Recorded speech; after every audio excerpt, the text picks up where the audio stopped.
नमस्कार, मैं हृदय कुमार प्रीत और आज पूर्वी चंपारण से आप सबों का स्वागत करता हूं। और आज की वीडियो में हम देखेंगे जो वर्कशॉप का जो हमारा ज्योग्राफी है, हमारी दुनिया, उसके अध्याय 6 पृथ्वी और ग्लोब, और इससे संबंधित जितने क्वेश्चन हैं सभी क्वेश्चन को हम देखेंगे। पहला क्वेश्चन लिखते हैं कि किसी दूरी पर जमीन और आसमान मिलते हुए प्रतीत होते हैं, उस स्थान को क्या कहते हैं? तो उस स्थान को हम क्षितिज कहते हैं। तो अगर आप मेरे चैनल पर नए हैं तो प्लीज़ मेरे चैनल को सब्सक्राइब कीजिए, लाइक कीजिए, शेयर कीजिए, कमेंट कीजिए। सब्सक्राइब इसलिए कीजिए ताकि आपको इसका नोटिफिकेशन मिले और पुनः आप मुझे देख सकें। और फेसबुक पर देख रहे हैं तो वहाँ पे मुझे फॉलो कीजिए, लाइक शेयर कमेंट जरूर कीजिए। आगे बढ़ते हैं। सेकंड जो क्वेश्चन है कि नील आर्मस्ट्रॉन्ग कहाँ के रहने वाले थे? तो नील आर्मस्ट्रॉन्ग अमेरिका के रहने वाले थे। थर्ड क्वेश्चन है पृथ्वी का आकार चपटी है गोल है? तो गोल है। और फोर्थ क्वेश्चन है ग्लोब और मानचित्र की आकृति कैसी होती है? ग्लोब की आकृति गोल, जबकि मानचित्र जो है वह चौरस चपटे सतह पर बना होता है। जमीन के बड़े हिस्से जो महासागरों से घिरे होते हैं, ध्यान देने वाली बात है कि जमीन के बड़े हिस्से जो महासागरों से घिरे होते हैं क्या कहलाते हैं? तो जमीन के बड़े हिस्से जो महासागरों से घिरे होते हैं वे महादेश कहलाते हैं। और महादेश कितने हैं? तो आप सभी जानते हैं, आप सभी जागरूक हमारे शिक्षक हैं, आप सभी जानते हैं कि महादेश जो है वो 7 हैं। कौन कौन से महादेश हैं? तो आइए हम उनका नाम देख लेते हैं कि एशिया, यूरोप, ऑस्ट्रेलिया, अफ्रीका, उत्तरी अमेरिका, दक्षिणी अमेरिका, अंटार्कटिका।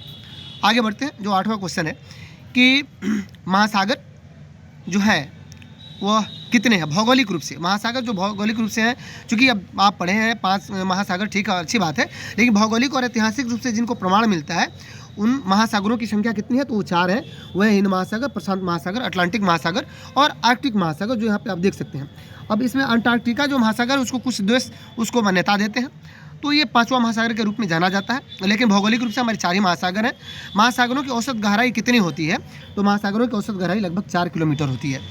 उत्तरी और दक्षिणी उत्तरी और दक्षिणी हिम महासागर किसे कहते हैं? कौन सा? हिम महासागर। तो आर्कटिक महासागर को उत्तरी और दक्षिणी हिम महासागर कहा जाता है। क्यों कहा जाता है? चूँकि इस महासागर पर जो बर्फ जमा रहता है। आर्कटिक महासागर को हिम महासागर क्यों कहते हैं? अभी मैंने बताया कि अत्यधिक ठंड के कारण यहाँ पे बर्फ जमी रहती है, तो इसलिए इसको हिम महासागर कहते हैं। गुवाहाटी, 12वां क्वेश्चन है, गुवाहाटी और मुंबई के समय में कितने घंटे का अंतर होता है?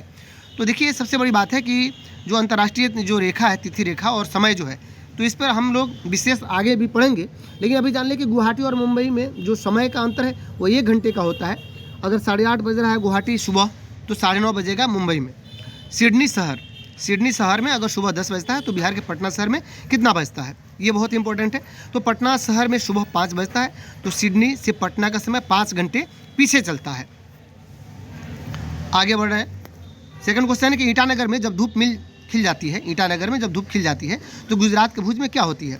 जी महोदय, जब ईटानगर में धूप खिल जाती है तो गुजरात के भुज में धूप होने वाली होती है ना? सॉरी, यहाँ पे धूप खिल जाती है तो भोर होने वाली होती है।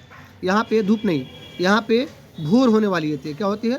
भोर होने वाली होती है। अगला जो 15 नंबर क्वेश्चन है वह है गोले का आधा भाग क्या कहलाता है? तो गोले का आधा भाग गोलार्ध कहलाता है। पृथ्वी कितने गोलार्धों में बांटा गया है? पृथ्वी को 2 गोलार्धों में बांटा गया। आपसे भी जानते हैं, उत्तरी गोलार्ध और दक्षिणी गोलार्ध। प्रश्न 17 है भूमध्य रेखीय वृत्त किसे कहते हैं? एक और क्वेश्चन हो सकता है कि भूमध्य रेखा किसे कहते हैं। दूसरा क्वेश्चन ये भी हो सकता है कि विषुवत रेखा किसे कहते हैं। तो आइए 3 क्वेश्चन के जो आंसर है वो लेते हैं कि पृथ्वी को उत्तरी एवं दक्षिणी 2 बराबर भागों में बांटने वाली रेखा को भूमध्य रेखीय या भूमध्य रेखा या विषुवत रेखा या भूमध्य रेखीय वृत्त कहते हैं। चलिए, सबसे बड़ा वृत्त कौन सा होता है? तो सबसे बड़ा जो वृत्त होता है भूमध्य रेखीय वृत्त होता है। उत्तरी गोलार्ध किसे कहते हैं? तो भूमध्य रेखा से उत्तर का भाग, भूमध्य रेखा से जो उत्तर का भाग होता है वो उत्तरी गोलार्ध कहलाता है। दक्षिणी गोलार्ध किसे कहते हैं? तो भूमध्य रेखा से दक्षिण का जो भाग होता है वह दक्षिणी गोलार्ध कहलाता है। अगला क्वेश्चन देख रहे हैं अक्षांश। ये जो है आपको प्रश्न 23 है कि अक्षांश किसे कहते हैं। तो अगर आप मेरे चैनल पर नए हैं तो प्लीज़ मेरे चैनल को सब्सक्राइब कीजिए, लाइक शेयर जरूर कीजिए। और सब्सक्राइब इसलिए कीजिए ताकि इस तरह का नोटिफिकेशन आपको मिले और वीडियो मिल सके। चलिए बढ़ते हैं आप कि अक्षांश किसे कहते हैं। भूमध्य रेखीय वृत्त एवं किसी स्थान के बीच जो कोण बनता है, क्या होता है? भूमध्य रेखीय वृत्त एवं किसी स्थान के बीच जो कोण बनता है उस स्थान का अक्षांश कहा जाता है। उस कोण को। अक्षांश रेखाएं कितने हैं या अक्षांश रेखाएं किसे कहते हैं? तो अक्षांश से पूर्व से पश्चिम की ओर खींची गई रेखाओं को अक्षांश रेखाएं कहते हैं। 23.5 डिग्री उत्तरी अक्षांश को क्या कहते हैं? तो 23.5 डिग्री उत्तरी अक्षांश को आप जानते हैं कि उत्तरी अक्षांश को कर्क रेखा कहते हैं और 23.5 डिग्री दक्षिणी अक्षांश को क्या कहते हैं? मकर रेखा कहते हैं। आइए, उत्तरी ध्रुव किसे कहते हैं? जो 27 नंबर क्वेश्चन है, तो 90 डिग्री उत्तरी अक्षांश को उत्तरी ध्रुव को बोलते हैं। दक्षिणी ध्रुव किसे कहते हैं? तो 90 डिग्री दक्षिणी अक्षांश को दक्षिणी ध्रुव कहते हैं। एक वृत्त में कितनी डिग्री होती है? आप सभी जानते हैं, जब वृत्त पढ़ाते हैं 360 डिग्री, यानी वृत्त जो है तो 360 डिग्री होती है। अगला का जो क्वेश्चन है वह 30 नंबर क्वेश्चन है, कर्क और मकर रेखा के बीच, कर्क और मकर रेखा के बीच कौन सा कटिबंध है? तो आप सभी जानते हैं कि कर्क और मकर रेखा के बीच जो होता है सूर्य की सीधी किरणें पड़ती हैं और वो उष्ण कटिबंध कहलाता है, क्योंकि सीधी किरणें पड़ने के कारण वहाँ पे गर्मी बहुत ज़्यादा होती है। अगला जो क्वेश्चन है, अंतर्राष्ट्रीय तिथि रेखा से पूरब जाने पर तिथि को घटाया जाता है या बढ़ाया जाता है? तो जब आप पूरब जाएंगे तो एक तिथि घटा दिया जाता है, और जब आप पश्चिम जाएंगे तो एक तिथि बढ़ा दिया जाएगा, ये याद रखेंगे हम। 32 नंबर जो क्वेश्चन है कि 180 डिग्री देशांतर रेखा को क्या कहते हैं?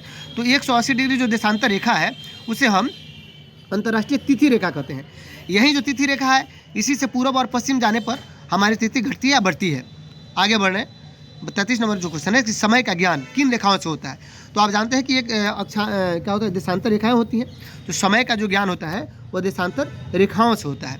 जहाँ तक कि अक्षांश रेखाओं का बात है, तो किसी स्थान के तापमान का जो ज्ञान है वो अक्षांश रेखाओं से होता है, और देशांतर रेखाओं से हमें क्या होता है, समय का ज्ञान होता है। आइए 35 नंबर जो क्वेश्चन है कि अक्षांश कटिबंध कितने हैं? आप सभी जानते हैं कटिबंध 3 है। कौन कौन? उष्ण कटिबंध, शीत कटिबंध और समशीतोष्ण कटिबंध।